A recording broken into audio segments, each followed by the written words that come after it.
Hello, and thank you for tuning in. We are going to talk about balance.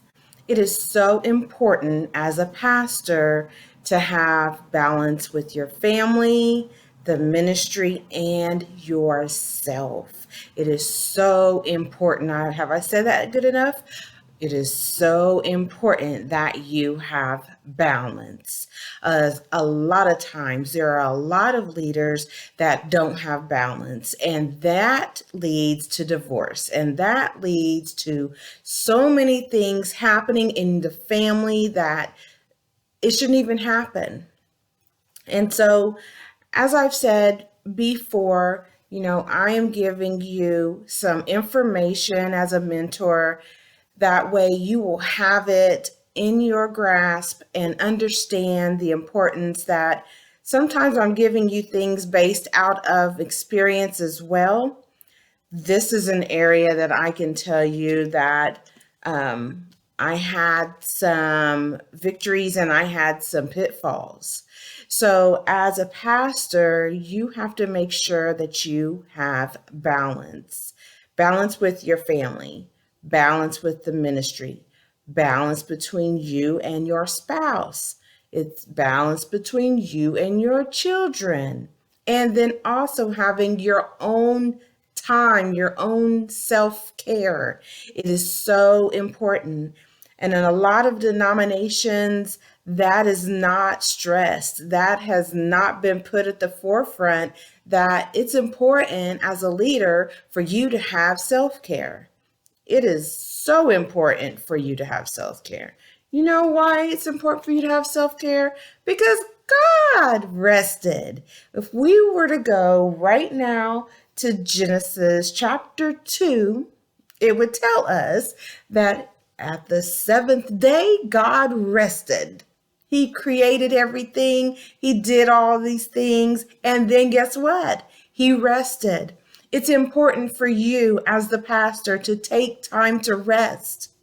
Take time to refresh. Take time to revamp.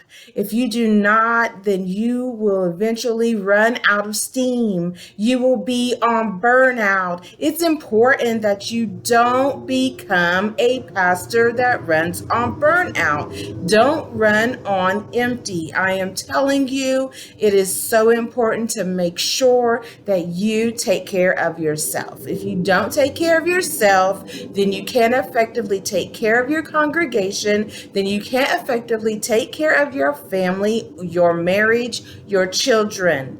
It is so important that you take that self-care time, and that self-care time is only for you. That does not include your time with you and your spouse. That does not include the time with you and your children. It is you alone. You need to have self-care. It's so important. And why would God allow us to have a scripture that says that He did all these things for 6 days, and on the seventh day, He rested? When He finished everything, He rested. It's important for you to take time to rest. Balance is so important in ministry. If you don't have that balance, it's going to teeter totter. You know how the teeter totter rolls, right? The heavier gets, and the lighter is and gets flinged off. You don't want this to happen. You don't want this to happen. So if I'm not getting it in your head yet, I hope I'm getting it in there now. Self-care is so important as the pastor. All right? Okay. Remember that everything has a time and a season. What does it tell us in Ecclesiastes 3? To everything there is a season, a time for every purpose under heaven. There is a time and a purpose for you to have balance in your life, for you to have balance in your family, for you to have balance in the ministry, for you to have a balance in your marriage. It's all connected. So when one part is not doing too hot, it can be directly affecting other areas.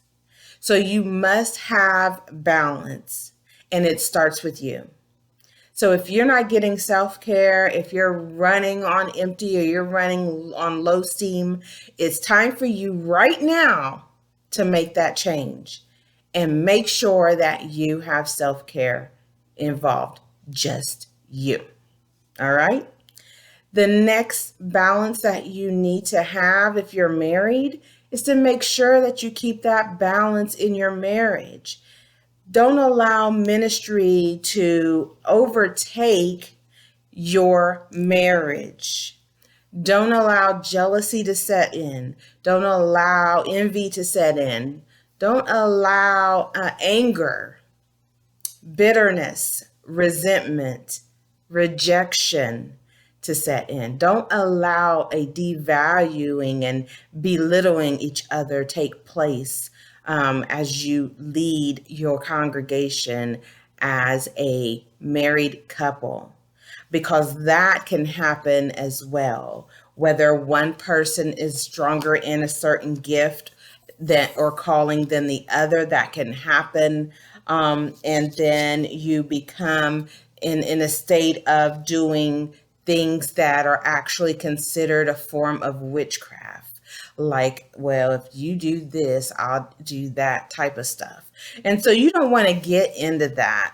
One thing I do want to point out is in 1 Corinthians chapter 7, and it said, "Now concerning the things of which you wrote to me, it is good for a man not to touch a woman. Nevertheless, because of sexual immorality, let each man have his own wife, and let each woman have her own husband.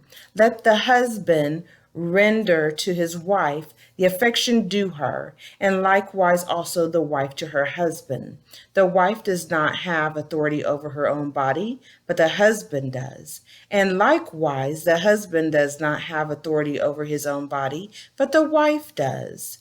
Do not deprive one another except with consent for a time, that you may give yourselves to fasting and prayer, and come together again, so that Satan does not tempt you because of your lack of self-control." Did you read the words that I just spoke right there?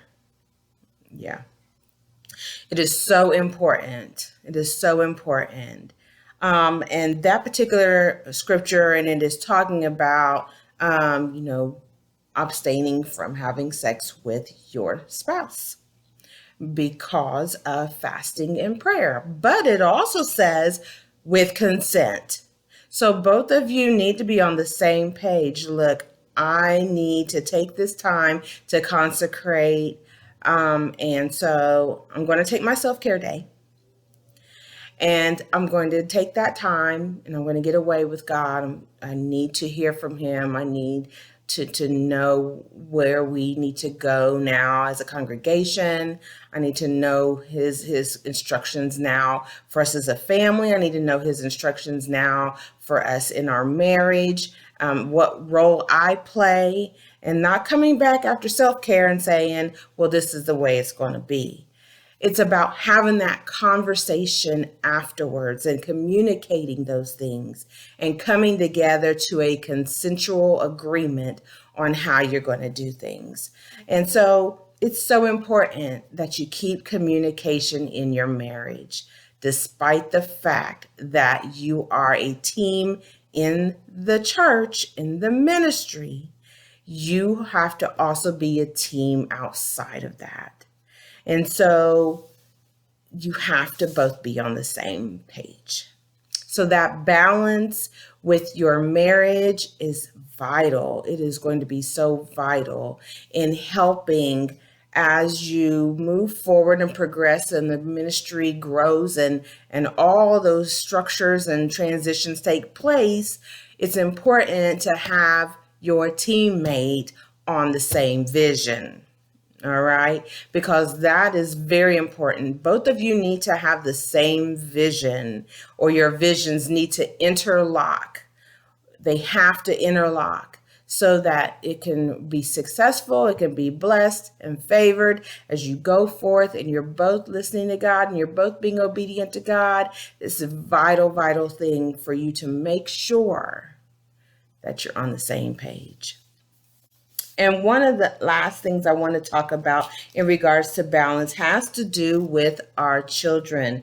It is important that your children are a part of the balance factor. I don't care if your children live with you or they do not live with you or they live with you part-time, whatever the case may be, until they are grown and on their own, they are your children that are under your stead. And that is the way that your congregation is going to view it.